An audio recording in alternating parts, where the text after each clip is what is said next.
Welcome to AP Biology. Today's video is going to be on the molecular evidence for evolution. When we look at the DNA sequences of different organisms, we can see that there's real similarities between similar organisms and major differences between organisms that are different. For example, if we look at any two humans, we're 99.9% identical. If we compare the human DNA to the Neanderthal DNA, we're 99.6% identical. And as we look at chimps, we become a little less similar. And gorillas and orangs and rhesus monkeys, we get less and less similar. The more similar you are, the more similar your DNA is. The less similar you are, the less similar your DNA is, which makes sense if evolution is taking place. One of the things we've always looked at is if chimps and humans are related to each other, why do we have different numbers of chromosomes? Well, usually species that are closely related have similar to the same numbers of chromosomes. So if you look at a tiger and a lion, or if you look at a horse and a donkey, or if you look at a human and a chimp, they're off by 2. Well, why are they so close? Well, usually it's because of fusions. So chromosomes can fuse with each other over time. And the thought is if chimps have 48 chromosomes and we have 46 chromosomes, they must have had 2 chromosomes that fused together in the line from going from chimps to humans.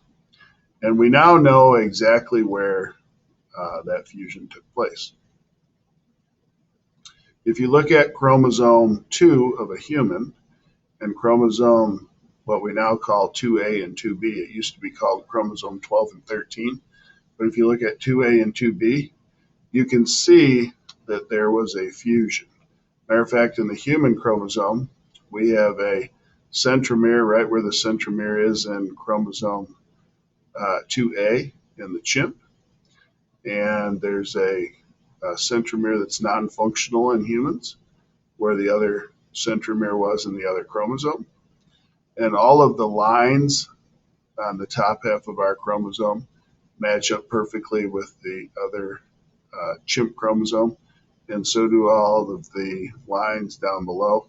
The reason those lines are the way they are is that's a banding pattern that's caused by having different regions of DNA in different parts of the chromosome.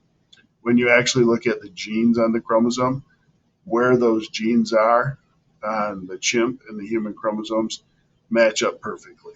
So like if there's a gene for blood typing down here on the human chromosome, it'd be in the exact same location on the chimp chromosome. So these two fused. We actually know the fusion point now. We can tell you the exact base pairs where they fused together. But they fused in the process of evolving from chimps to modern humans.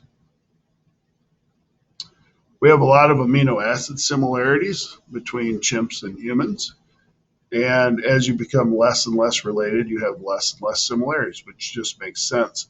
But if you look at this particular gene for kispepsin in humans, if you scale along here, you're going to see it's pretty much identical to the chimp.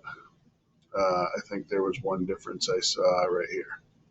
There's an N and an H, but I believe all of the other ones are identical. So what's that mean? Well, it means we're basically going to make almost the exact same protein as a chimp, which means we're probably genetically very closely related to each other.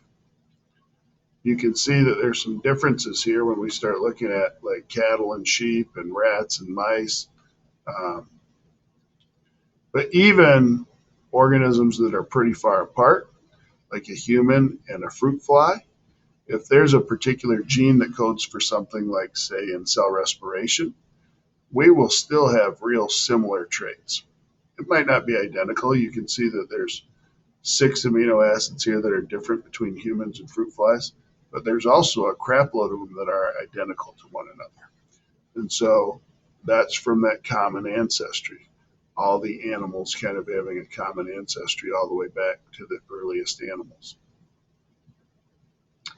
And one of the best pieces of evidence that really is almost undeniable that humans and chimps had a common ancestor is the evidence on endogenous human retroviruses. And I'm going to show you a video on this, which explains it really well. But a retrovirus is a virus that puts itself into our DNA. And over time, lots of these retroviruses have put themselves into our DNA. And there's a bunch of retroviruses that are shared between humans and chimps. And basically, what they end up being is like introns now in our DNA. So they're regions that are non-coding, but they match up perfectly with portions of in humans and chimps. So these retroviruses have gotten themselves into humans and chimps.